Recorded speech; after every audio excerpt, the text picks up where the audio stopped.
للوقت وكمان موفرة للمجهود وحلوة قوي اللي ما بيحبش الاكل المتسبك.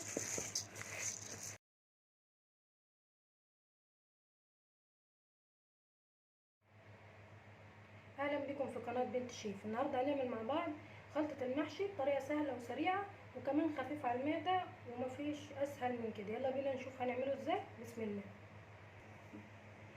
المقادير على طول. معانا رز طبعا غسلينه كويس ومصفيينه، بصلتين كبار متقطعين وصلصة وخضرة مشكلة، والبهارات عبارة عن معلقتين كمون كبار وملح وبابريكا وكزبرة والشطة اختياري. يلا بينا. اول حاجة نبدأ نضيف البصل وبعدين التوابل.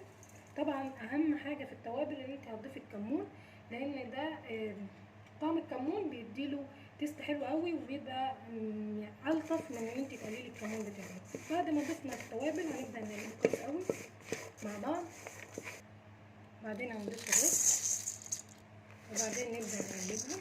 كل ما تضيفي حاجه هتقلبيهم مع بعض. طبعا الخلطه ديت اسهل، موفره للوقت وكمان موفره للمجهود وحلوه قوي اللي ما بيحبش الاكل المتسبك.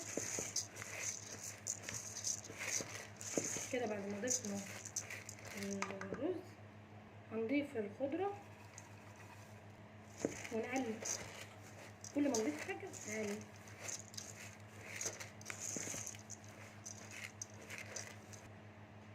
بعدين هنضيف الصلصة وهنبدأ نقلب.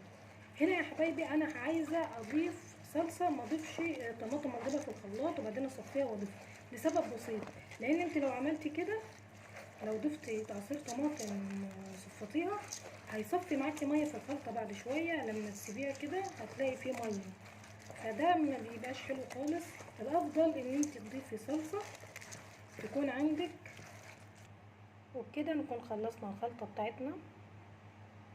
مفيش اسهل ولا اسرع من كده، وكمان الطعم حلو قوي. بتكات بسيطه هتوصلي لاحلى طعم ممكن تدوقيه. كده انا خلصت الخلطه. هنعمل بيها النهارده محشي كوسه. طبعا هو هنا البتنجان ما بيحتاجش شوربه كتير.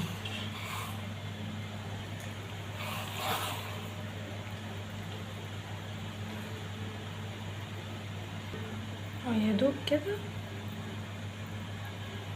وبس.